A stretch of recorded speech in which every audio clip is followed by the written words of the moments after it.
All right. Thank you everyone for joining. Just a second. Yeah. So, welcome to the third talk of Annapurna, who is a postdoc researcher in TIFR Chem. So she'll be talking about subharmonic and plurisubharmonic on subharmonic and plurisubharmonic functions. So yeah, go ahead. Yeah, thank you. This will be my final lecture on this topic, and I will finish off by today. So let me briefly recall what was discussed last time. So so my notation was omega denotes any domain in Rn, and I did not really talk about any kind of complex analysis up to last day's lecture. So today finally I will be talking about some complex analysis and like introducing plurisubharmonic function, because as my title suggests, I wanted to do some comparison between subharmonic and plurisubharmonic function, but I didn't really define plurisubharmonic, so today I will do. So yeah, let's just quickly recall that we what was done last time is we proved a characterization for subharmonic function. So basically we stated, we didn't prove of course, so we stated that even if for any subharmonic function, this can have this characterization what was already known for in more classical sense, in C2 sense. So to be precise, given any subharmonic function, so this is an if and only if condition that we can define its Laplacian in the distribution sense, and that Laplacian will be actually a positive distribution. And as long as we have a positive distribution, we can show that any positive distribution is actually can be seen as a positive Borel measure. So for any subharmonic function, we can associate this with some positive Borel measure, say mu nu, and that is nothing but this distribution, the Laplacian of u. Next, we also defined, I don't exactly remember, I wrote the term Perron envelope, but I did talk about this in this family, which is classically known as Perron envelope, and I talked about the supremum over this family. So please note there is a change of notation. I denoted this family as BF omega, but today I will need this B to define something else, which is also very important. So please make this change, keep this change in your mind or your notes if you're taking that this P F omega is defined basically class of all subharmonic functions, such that at the boundary it has some nice control with some bounded function f. Okay, and we also showed that for any domain you don't need any condition on the domain, and any f, as long as it is bounded and as long as your domain is bounded, we showed that this candidate okay, there is a typo. So basically we showed that supremum over this Perron envelope P, this function is actually will be harmonic. I mean, you don't need any condition, but the problem was we still don't know this harmonic candidate still matches up to the value at if at the boundary. That was still a problem, but yeah, you can't expect that for any domain it will match up to the boundary, so you do need some nice conditions. So we also gave a sketch of proof of some characterize some geometric condition for on the boundary for bounded domains, such that given any continuous data in the boundary, you actually get some candidate which extends as a continuous and harmonically inside. So yeah, that's what was done last time. And yeah, this is not I defined last time. So I also at the end of that lecture we had proved that characterization. So we have basically three if and only if condition. One is just what I wrote, and the conditions were that at each point you should have a strong PSH barrier, and that is actually will turn out to be if and only if that existence of weak subharmonic barrier at each point. So if you take any domain, if your domain satisfies any of those equivalent condition what was done last time, then such domains are will be referred as regular domain. Okay, so yeah, this is a brief recap. And so yeah, so just again for recap, so that means omega is regular means for any continuous data in the boundary, you get actually this hf omega. This can be actually extended harmonically and continuous up to the boundary that basically extends f. Okay, so yeah, this was it. So today finally I will be talk about complex analysis. So my omega will always now in today's lecture will be denote domains in cn. Okay, so maybe right. So whenever we want to do some complex analysis, I mean that might not be surprising to you, but what we would really like to study objects which are invariant under biholomorphism. So, for example, if you have seen some basics of several complex variables, so there are some complex lectures by Ognibhoy and Ravi as well. So they had talked about pseudoconvexity, Levy pseudoconvexity, and one of the motivations for defining those Levy pseudoconvexity is that can be seen as a complex analog of convexity. So classical convexity is a concept which is more geometric, more maybe intuitive, but this is that is classical convexity is not preserved by the action of biholomorphic change of coordinates. So to overcome that, one does need to introduce some analog condition in the complex setup, and one does talk about Levy pseudoconvexity. So here also we have this similar problem. So I mean all those two lectures I talked about subharmonic functions and all. And also I should mention that the study of subharmonic functions are basically called classical potential theory. So one refers this as potential theory. So in dimension equal to 1, so it has very nice interaction with complex analysis in one variable, and that interaction basically makes this subject much rich and very beautiful. But in higher dimension that cannot be done a priori. And what is the problem? The problem is I mean when you are seeing domains in cn in say higher, subharmonic functions are not uh, invariant by the biholomorphic change of coordinates. So this is a genuine issue when you want to talk about the interaction of subharmonic function in the complex setting. So that is a genuine problem. So how does one overcome this difficulty? One has to so to avoid this difficulty, one introduces plurisubharmonic function, which I will define shortly.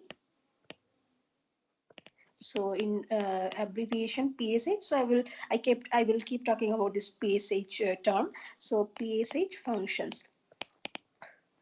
And yeah, and this discussion, this what I just told will be more clear after say few minutes. So what are basically plurisubharmonic function? Let me quickly. Okay, so before defining, so I can give you a nice exercise. You can think about that. So as I said that subharmonic functions are not invariant under biholomorphic change of coordinates. So the exercise is find a smooth subharmonic function. So you don't need to allow any pathological subharmonic function. You can even find smooth subharmonic function and a C linear map such that this composition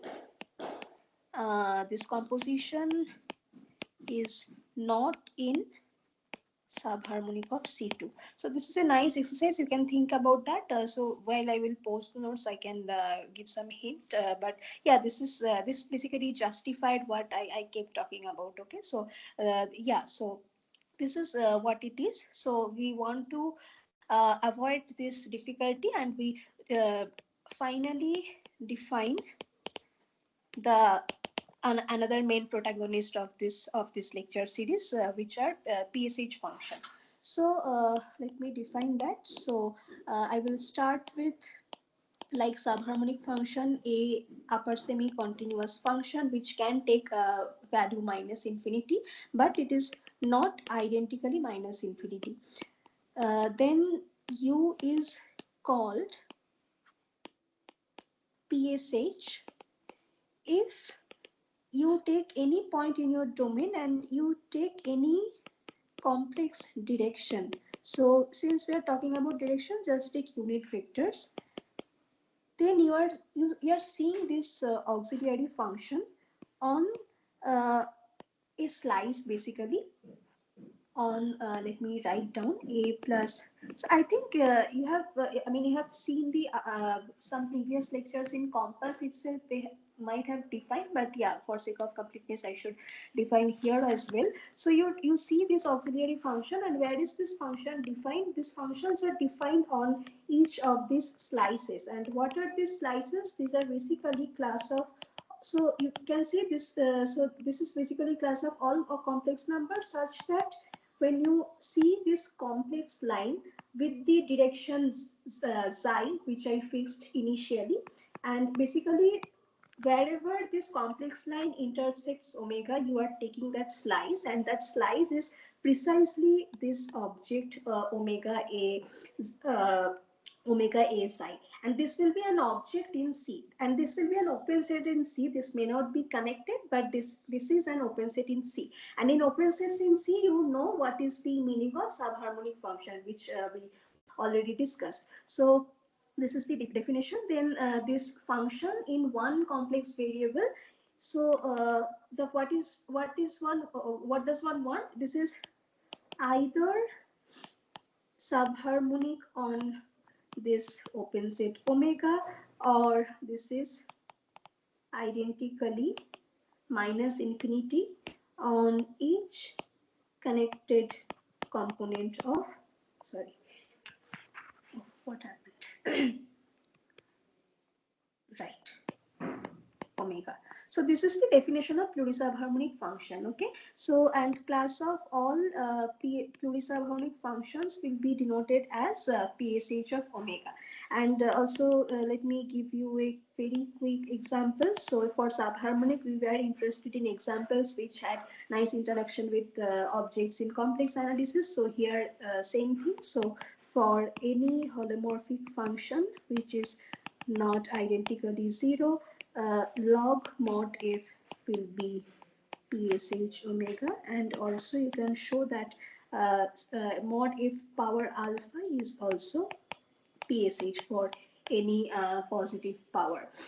Okay, so right, so this is how you define plurisubharmonic function, and I will come to the discussion why this is the correct analog to avoid whatever difficulty I just discussed. So one quick fact that this is not, I mean it's not immediately follow from the definition, but you need to do some work to show that class of all plurisubharmonic function are basically a subclass of class of all subharmonic functions. So omega I is in Cn, but Cn is just R2n, so this makes complete sense, and you can show that. And also I should say one caution, which kind of again justify my previous discussion, that when my dimension is higher, this containment is actually strict. Okay, so subharmonic omega, this containment is strict. I mean for n equal to 1, I mean you can see this definition. This is trivially plurisubharmonics are precisely subharmonic, but if you go higher, it is actually a strictly smaller class. Okay, so maybe this is also an exercise. Find something that justifies this claim. Okay, so find and counter example which is plurisubharmonic, but sorry, which is subharmonic but not plurisubharmonic. Okay, so okay, I have given this definition. So since I was saying, so one of these objects are appearing to overcome certain difficulties. So now I will come to that discussion. So I will talk about invariance, that these plurisubharmonic functions are actually invariant under the action of biholomorphism. In fact, something more general is also true. So let me write down this proposition 1. So suppose I am starting with any holomorphic map, and my domains need not be from the same dimension. Okay, so these are domains from maybe possibly from the different dimension. And suppose I have a plurisubharmonic function on the target space omega, then you can basically pull back your plurisubharmonic function in D. So this is not very hard to show, but yeah, this can be. So this is basically showing the invariant. So in particular, if your domains are in the same dimension, and if you start with some biholomorphic map, then also you would have the invariance, right? So yeah, this is what we have. Then I will state another theorem, which basically you can see as some characterization of plurisubharmonic functions. So I'm taking a domain, which if needed I also see a domain as in R2n. And suppose I have a USC function.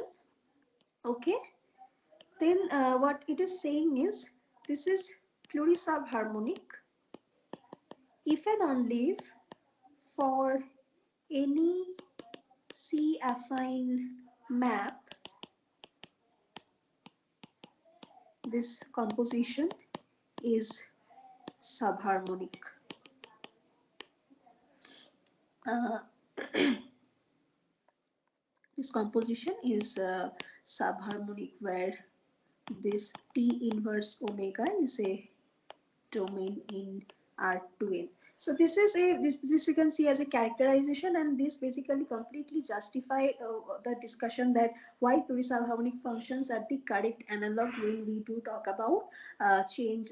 We do want to consider that we want objects which are invariant under the biholomorphic change of coordinates. So this theorem 1 is saying basically that okay, plurisubharmonic functions are something which are preserved and under the action of biholomorphic change of coordinate. But converse is also true. That means if you start with any subharmonic function which has the property that it is actually preserved by the action of any C affine transformation, then it has to be plurisubharmonic. Okay, so yeah, this is something. So yeah, this is so I will now state another characterization. So this is something which is very similar to we did last time for subharmonic function, and this will not surprise you because as I said that plurisubharmonic functions are actually subclass of subharmonic function. So let me just state this. This is, I mean, good to know. So if I start with a PSH function, then for any direction we see this sum, but this, what is the sum? Basically this is basically should be interpreted in the sense of distribution. So plurisubharmonic functions are subharmonic functions, so these are L1 log functions. You can talk about its weak derivatives. So we would have that for E. So as long as you fix any direction, this is positive in the sense of distribution.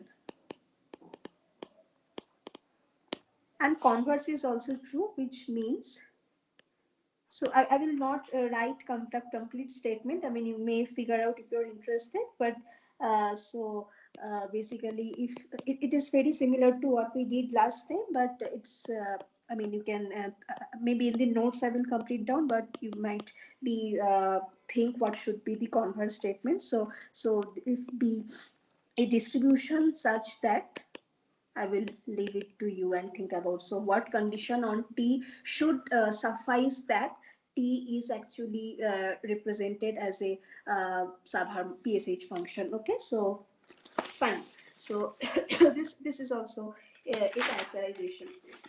So next I will write down a proposition which is very closely related to what I stated in theorem 2, and this is very important to know. Maybe not in the lecture, but if you are interested in all these stuffs, so somewhere it will be come as a very important object. So for any PSH, right. So for PSH, we already discussed that we can talk about these derivatives in the distribution sense.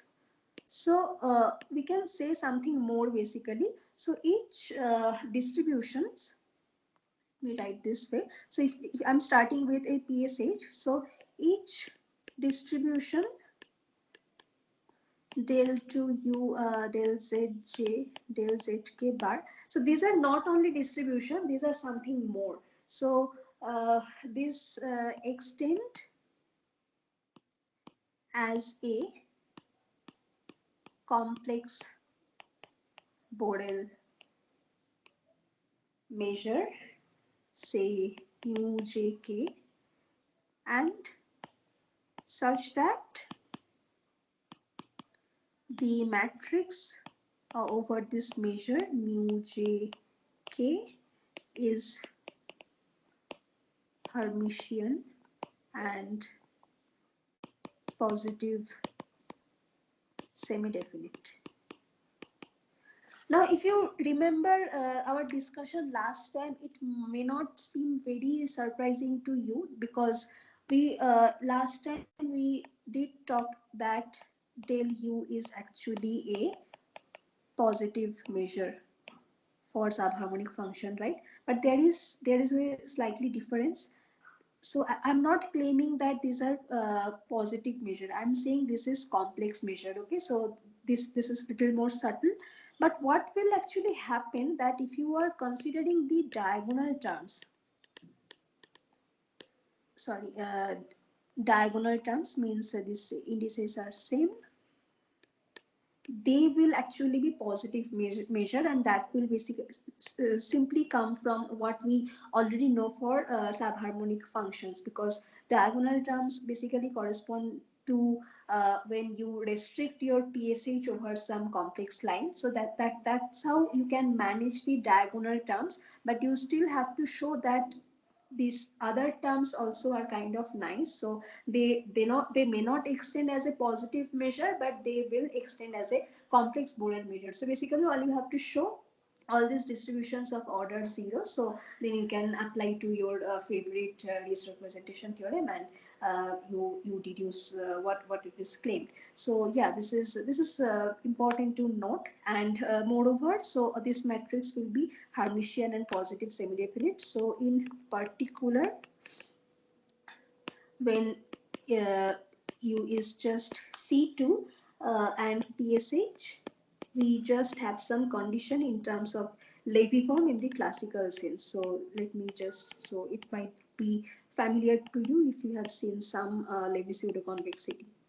So Vj, Vk is positive. This is not in the distribution sense, this is just a number sense for all V in Cn. Okay, so right, yeah.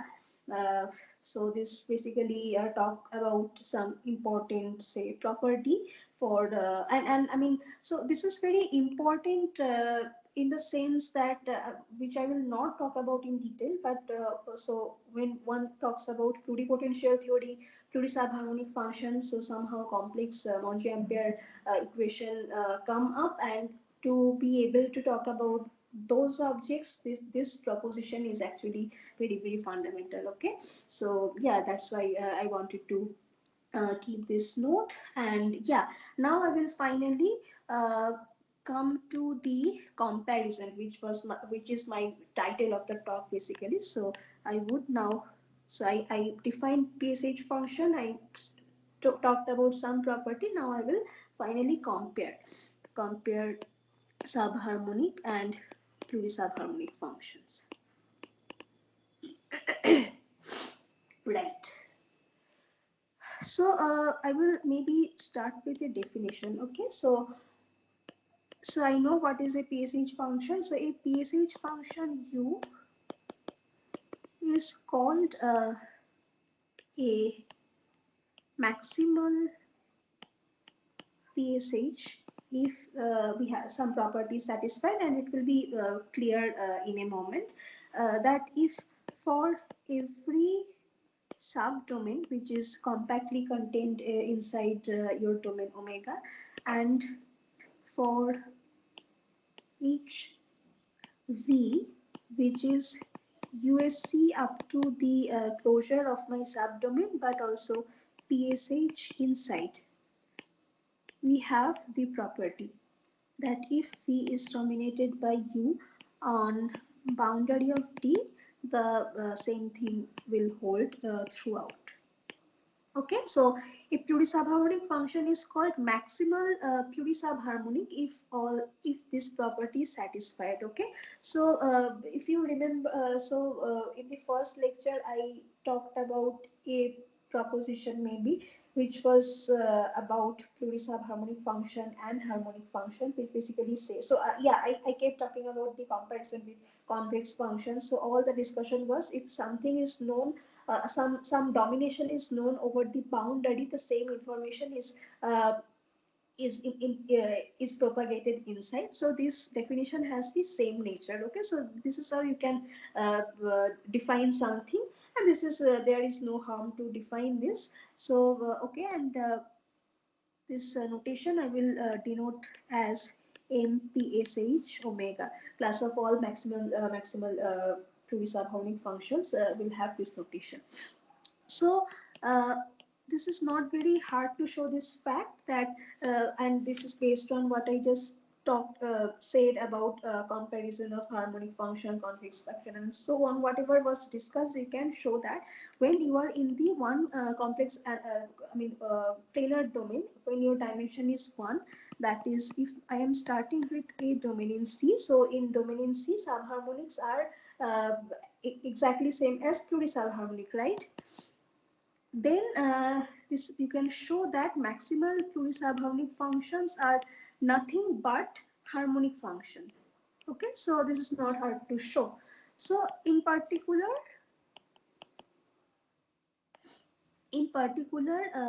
MPSH functions are smooth, in fact real analytic, right? Because in one dimension maximal plurisubharmonic functions are precisely harmonic functions, so it has the most possible regularity. But now, since my focus is to compare, I will now move to the higher dimension. So in higher dimension we do have the sharp contrast. So contrast when n greater than 1.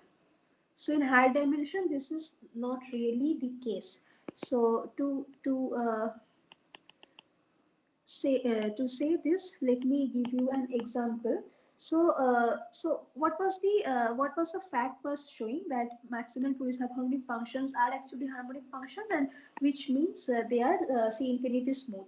Now the example is I'm going to present. So I'm starting with this example U given by this log of max z1 and z2, and this is defined on z1 for all say c2.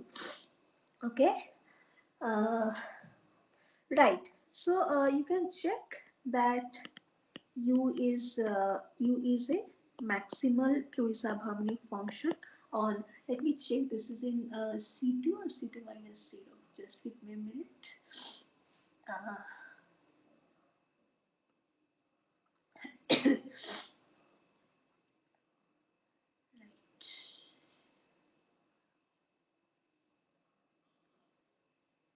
Mhm. Right. So let me write this claim. So yeah, this is I will only sketch the thing. So this you can show that this is plurisubharmonic, and this is I mean showing plurisubharmonic is comparatively easier. I mean, whatever properties you know about subharmonic and plurisubharmonic you can show, but it is also maximal. And the one way so to see this, that if so basically you have to see what is the definition of maximal PSH, and what you observe that if you fix any direction C2 minus 0, then you are basically you want to see this slice, right? U of zeta comma phi. This is basically become harmonic on C minus 0. And I already made this comment, this fact, that harmonic functions are basically in one dimension. So here we are reduced to one variable. So for the harmonic functions are precisely the maximal Plurisubharmonic function. So you have to argue a little bit, but using all this fact you can actually check this. Okay, but the problem is you can see that this is not smooth. I mean, there is a problem over at 0, right? So this basically justifies the discussion that there is a sharp contrast in when we are in the higher dimension, because I mean, it is possible to get maximal Plurisubharmonic function which are not smooth. So this is one example, but in fact maximal Plurisubharmonic function can have much worse regularity as well. So in fact it is that I'm not discussing, but it is possible to construct MPSH which is not even continuous. Okay, so you can see the sharp contrast between the maximal Plurisubharmonic case and maximal uh, subharmonic case, you can say. But yeah, maximal Plurisubharmonic case in one dimension. Okay, so this is the contrast I wanted to make. And yeah, what next? Right. So this is one contrast. So next I will now I would like to recall something what was defined last time. So we had defined that parent family. So analogously, so just recall this parent family. So I changed the notation PF omega, which is basically this class of subharmonic functions such that V star restricted at boundary is. So yeah, so I just start with some bounded function on omega. Okay, so this is my Peron family, and the sup over PF omega, which was denoted as HF omega, right? So this is what was done last time. So now I will introduce another family which is called Peron-Bremerman family.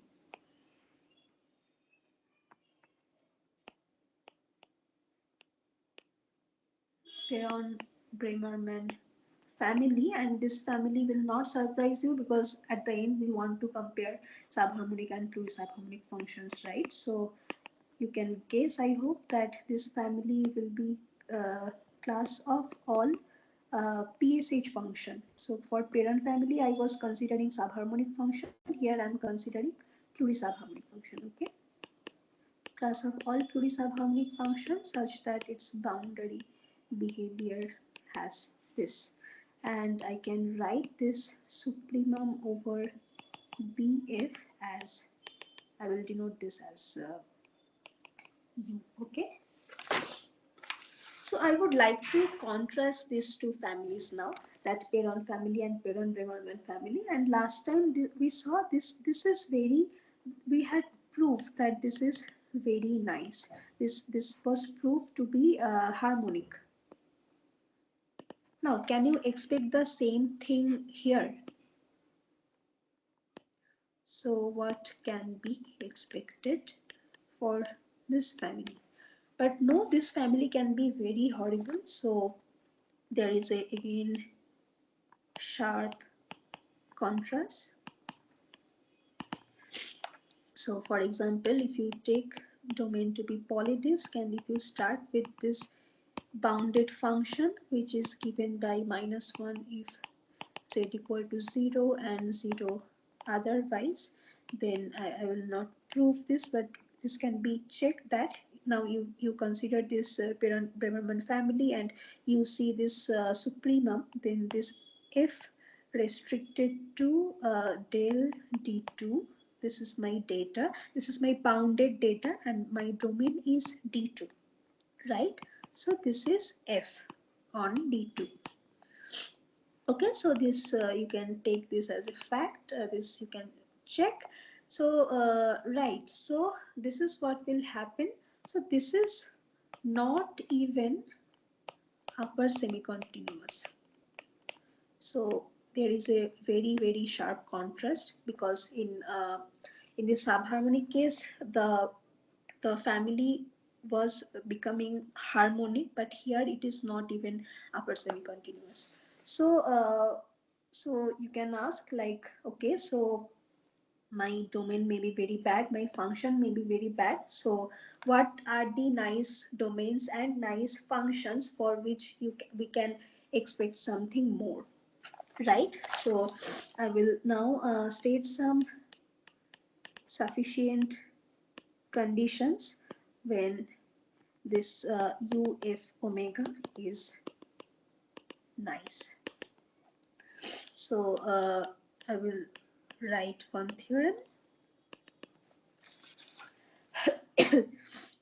So let I have a bounded domain in Cn, and I'm starting with, so if my data is bad, I mean there is not much hope, so at least let's start with some continuous data. And so you see, I mean this is well defined. I mean, for definition, we have no problem. This family will also be non-empty. So as a definition, it is, there is no issue at all. So, right. So you have what, you know what the meaning of uf omega is. So your assumption is that you assume that u upper star, the upper semi-continuous regularization and lower semi-continuous regularization of u, because we have seen that this u in general is very bad. I mean it's far, it's not even upper semi-continuous. So this is a genuine assumption that you assume these two regularizations do agree on the boundary where u is as defined above, then you can, one can prove that u is actually continuous inside. So this result is by I think Bremerman and Walsh. So, I mean, there are several parts of this result. So, some part is done by Bremerman, other part is by Walsh. So, it's better to refer by this. And this is, I mean, this is a non-trivial result, because as you can, at least you can guess, because that example was given, right? Now if you see this this theorem, so you can ask, I mean what's the, so I mean there are various steps of this proof. I will not go to the detail, but I can maybe explain how this assumption is being made. So the conclusion is this is continuous as well as PSH. Okay, so yeah, so one point I just want to observe, that since my assumption u on u is given like this, what is the use of this? So by is this assumption basically uh, make sure that u is in bf omega. Okay, and that's one key part. So this is will come by the assumption, and then you have to do I mean it's a actually non-trivial result that I want to emphasize. So this is one key part. So to start with that this will be ensured by our assumption. So and also yeah, one more thing. So in this business, what is being done again and again, one has a family which is the parent Bremerman family. One is now taking the supremum over a family.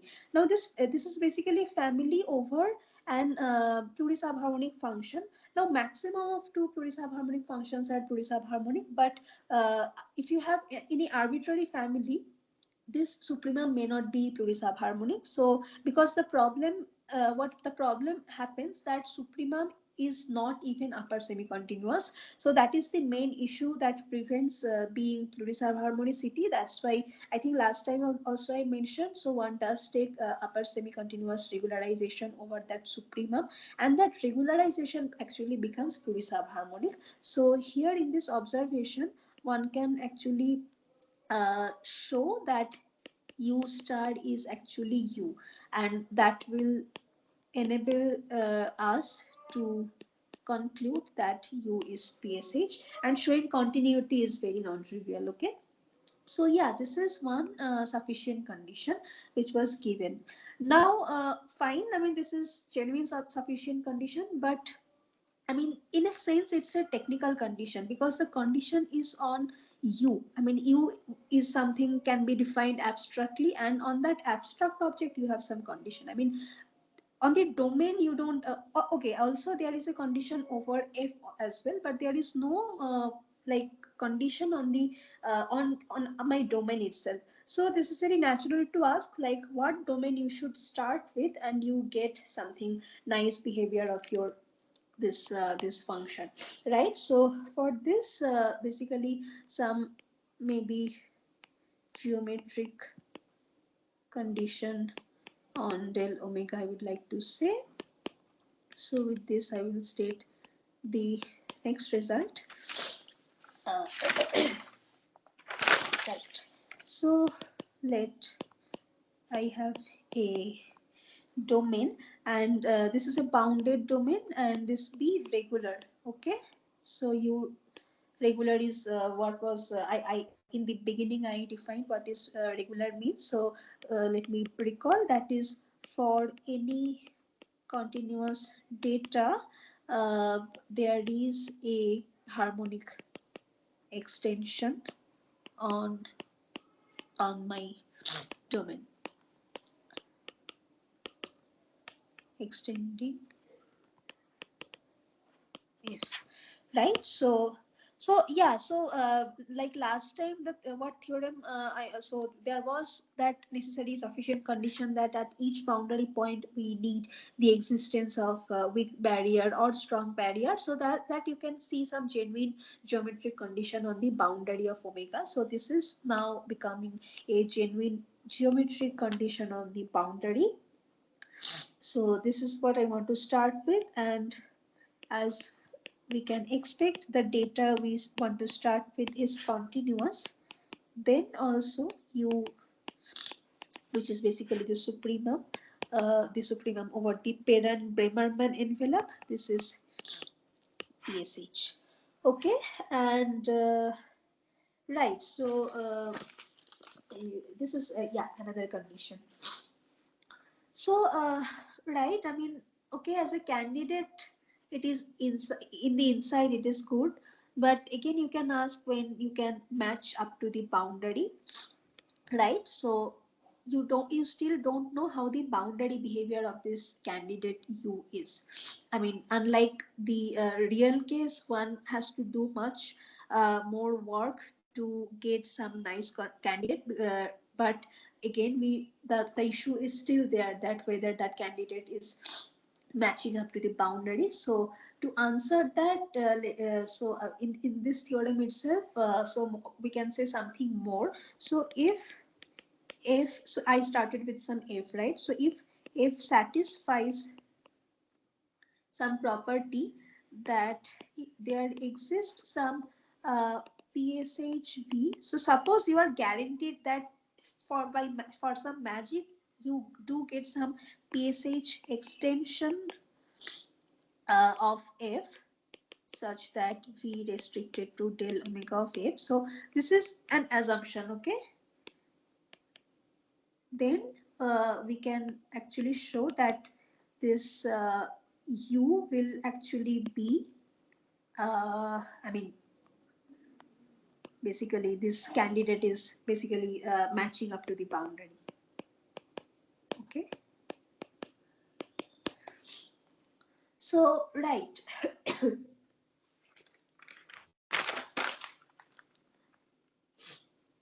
So So yeah, this gives a partially sufficient condition.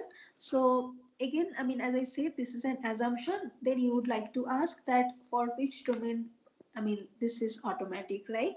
So question we should ask that for which domains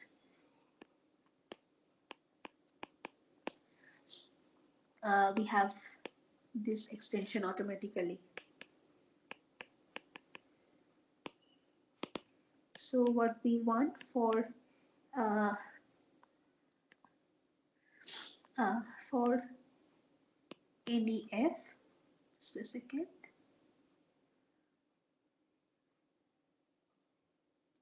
My screen is still visible, right?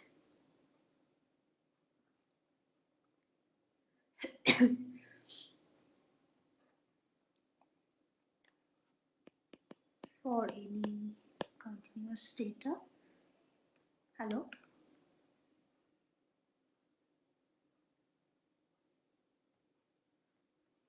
Okay. Yes, yes, it is visible. Okay. For any continuous such that there is V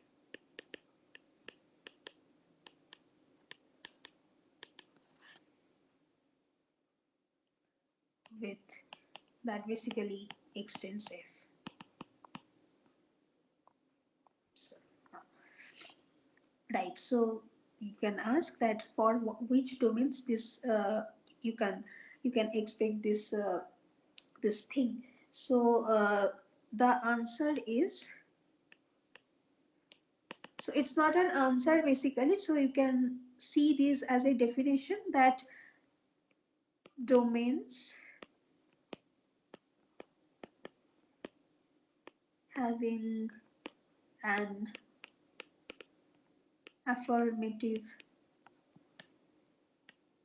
answer are called the B regular domains. And with this, I will now state another theorem.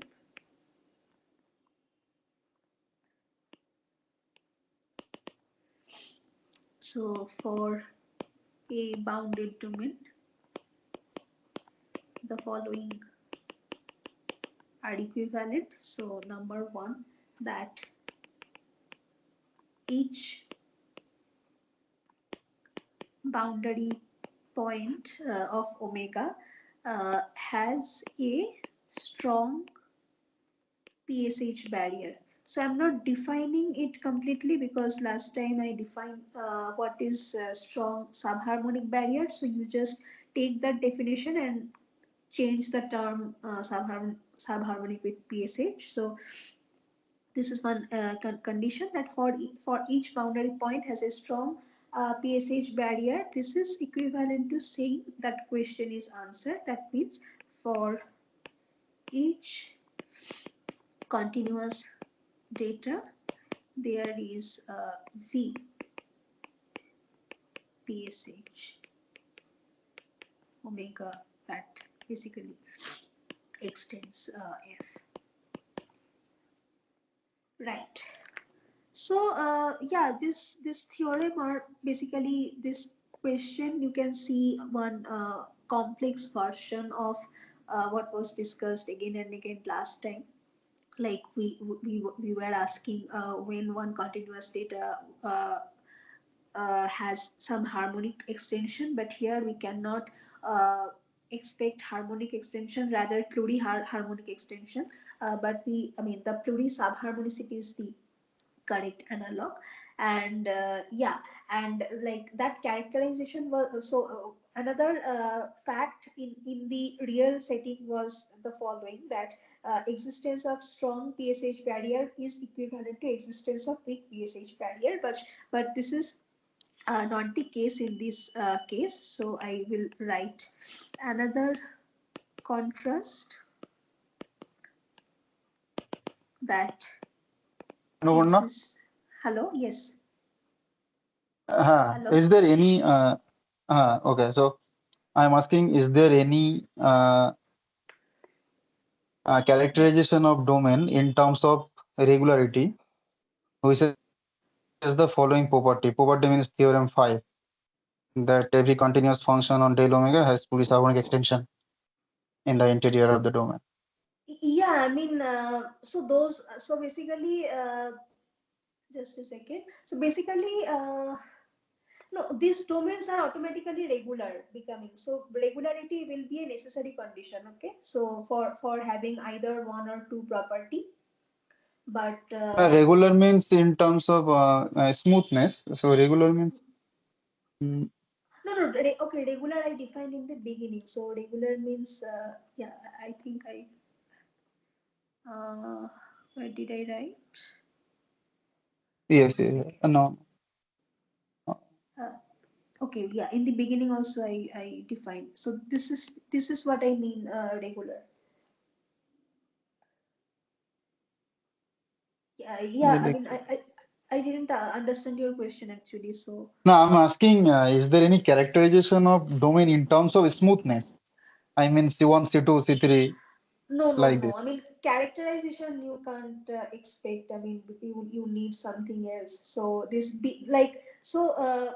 This is what I said. This you can say take an as definition B regular domain. So B regular Uh, domain you can just define that domains such that this is satisfied. Now to define this you don't need to start with any regularity. You can just define like that.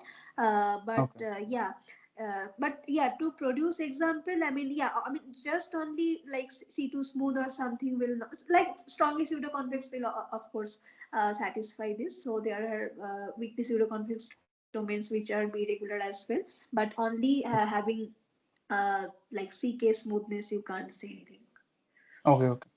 Yeah. But I think for a C2 smooth bounded domain, you will always have at least one point of uh, Yes, yes, strongly yes. strong pseudo convexity. So you will probably get for a C2 smooth bounded domain, No, it's but always this B is regular.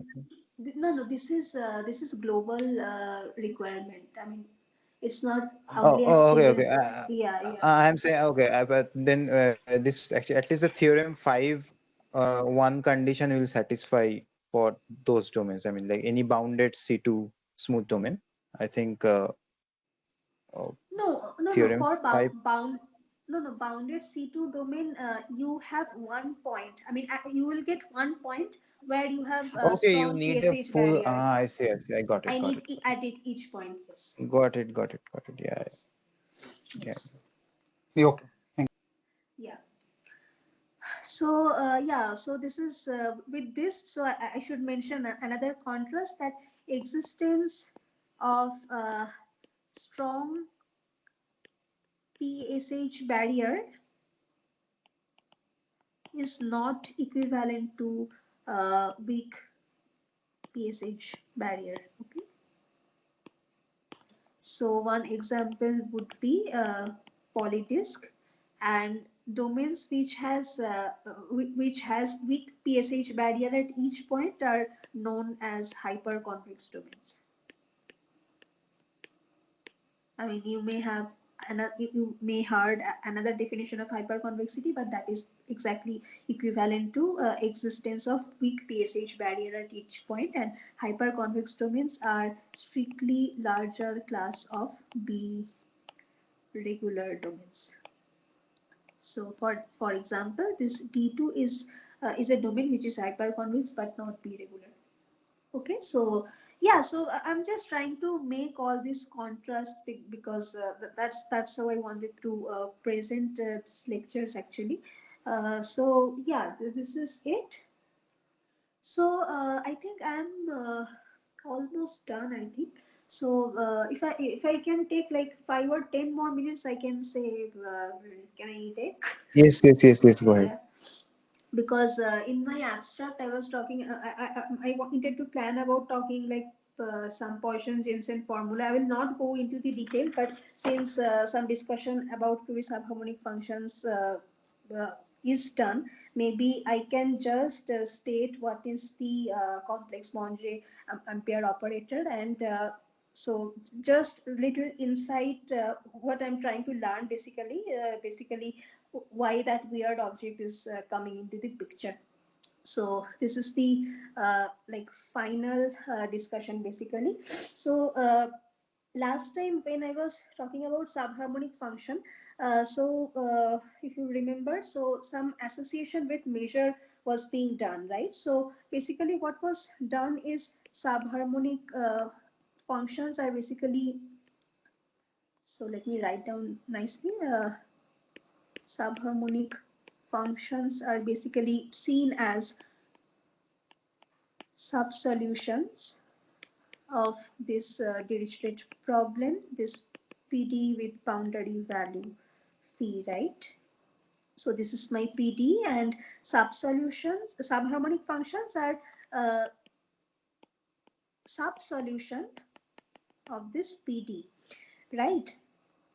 So this is, so the operator, the relevant operator over here is this Laplacian. So I'm asking what is an analog of del of the Laplacian in the C setting. And we already discussed about lot of contrast, that what happens here, what happens there and all. So it turns out that del is not the correct analog, so something else. So that's the discussion I wanted to make and finish. So how do I bring this discussion? So right, so basically in subharmonic setting, what happens is supremum of, say, so basically I should say yeah, maybe I already developed the language. So we saw that maximal subharmonic maximal plurisubharmonic function in one dimension. So yeah, I'm only interested in complex analysis, so forget about Rn in higher dimension. So for n equal to 1, MPSH, which is nothing but MSH, which are nothing but harmonic, right? And this harmonic functions has this corresponding operator del. But here what happens, for in higher, MPSH is not MSH, which is not harmonic operator. So what, I mean, how do you want to have the operator? But what we have is, I will write down one result, that another theorem, theorem 6. This can be a nice insight actually. So suppose I mean, so yeah, today I'm completely in complex setting, so my domains is in Cn. So I'm saying, if I keep my life simple, if I just start with some C2 function which is PSH, then I have this nice characterization that this is a maximal plurisubharmonic function if and only if I have this, that determinant of, you take this complex Hessian and you take the determinant, this is 0. So this is a fact. So because we want to analyze what should be the correct analog of delta, right? Now if you see delta is also you can be captured from basically the real Hessian and the trace of this real Hessian, right? So if this is the real Hessian, so basically that Hessian is playing an important role. So in the complex setting also, you would expect that the complex Hessian does capture some information. And what I mean, so what part of the complex Hessian captures the information? This is given by this theorem basically. So if you just start with some C2 smooth function which is PSH, then it is maximal plurisubharmonic if and only if this determinant is 0. Okay, now if you see this object determinant. So this is much complicated. So unlike Laplacian, this is not linear. This is completely non-linear. And for C2 smooth function, if you are familiar with this D and DC objects, so I hope this was, so I will not, I mean, I don't have much time. So just this is just very heuristic. So I think some factor will come up. So if you know the definition of D and DC, you know how to compute. This is just exactly same as DDC, which is coming from this determinant. So all this discussion basically, since I have this characterization and I have this, so it is, so having seeing this, you can think that this DDC is the correct analog. DDCN is the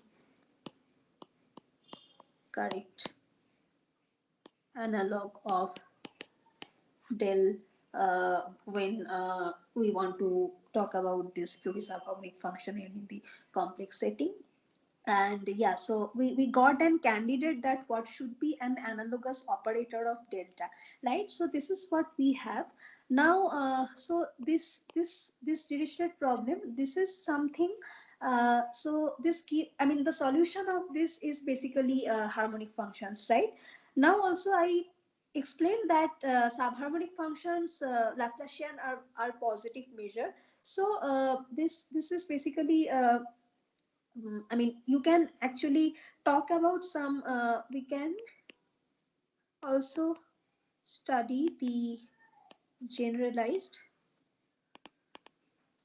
Dirichlet problem on D by this. So here we were seeking solution in the harmonic, right? But you can also, you would like to study this PD that, so just take disk to keep things simple. So you basically want to study this PD that want to find solution.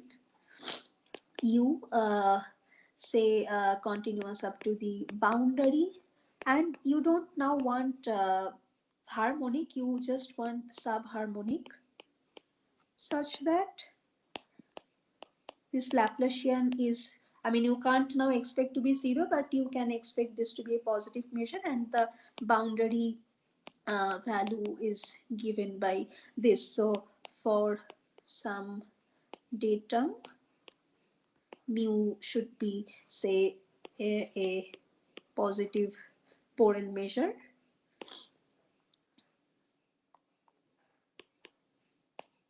So mu is positive Borel measure, and phi is, say, continuous up to the boundary. So this you can see as a generalized Dirichlet problem, where you would like to find solution not in the harmonic class but in the subharmonic class.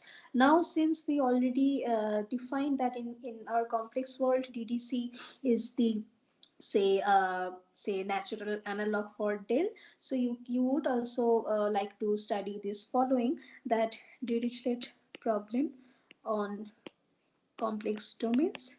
So here also you want to seek solution which is in the PSH, also say continuous up to the boundary,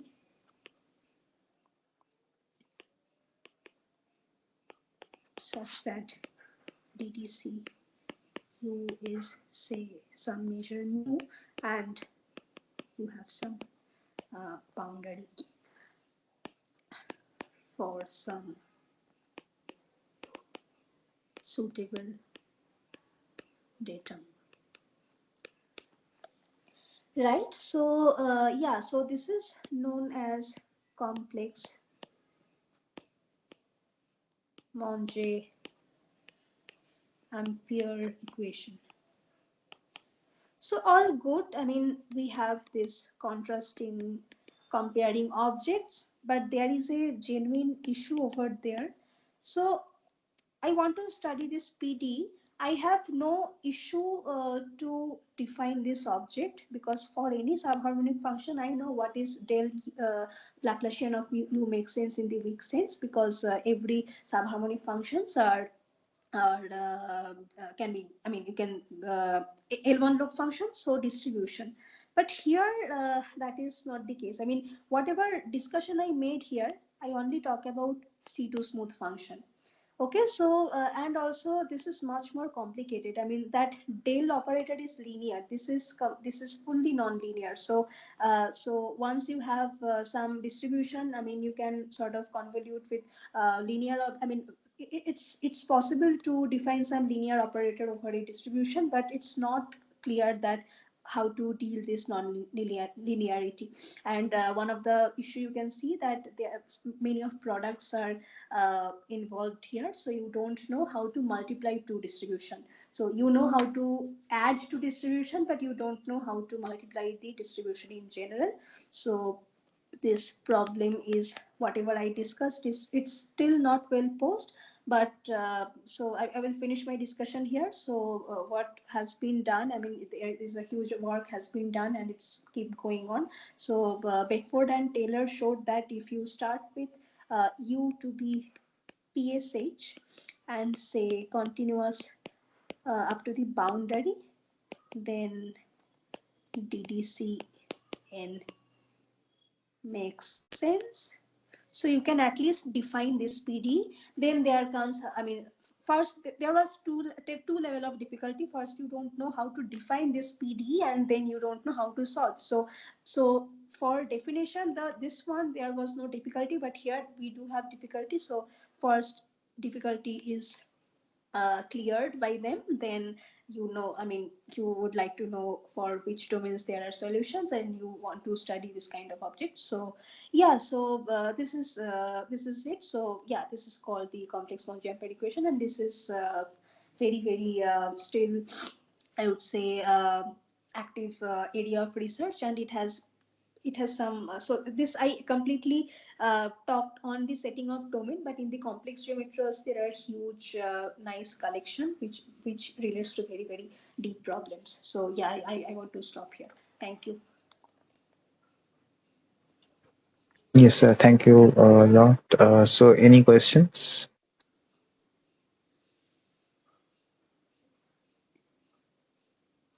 Okay, so I maybe ask one. So, so Huh. about the DDC hold to the end. So, if you are PSH and continuous up to the boundary, you are fine. Yes. But you can make it a little more weak, right? I mean, you probably have Yeah, yeah, yeah, L yeah, infinity, yeah, locally yeah, L yeah. infinity functions. Yeah, that has been done. So I since I'm not discussing on this thing, so I Hmm. think Yeah. Bodsky had some characterization, in fact. So for what is the largest class of domains, for like you can even consider Sobolev spaces, and I mean, you can take u on Sobolev spaces and still able to define this DDCUN. So Uh-huh. I don't completely know, but yeah, you are saying L infinity low. Yeah, that is at least that That's is probably. I think yes. I know that for the Bloski's paper on C2 on complex Yeah, dimension 2, there is a yeah, complete that, characterization yeah, with that's by L2 loc, I guess.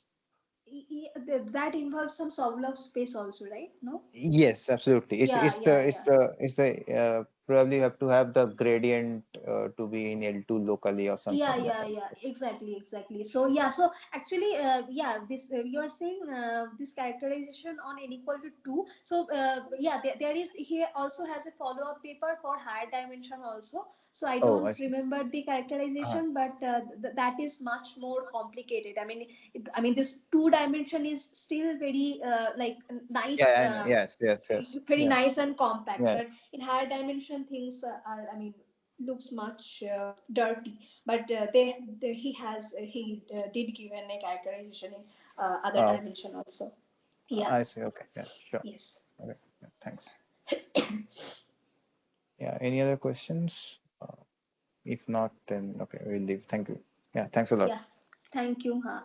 Bye.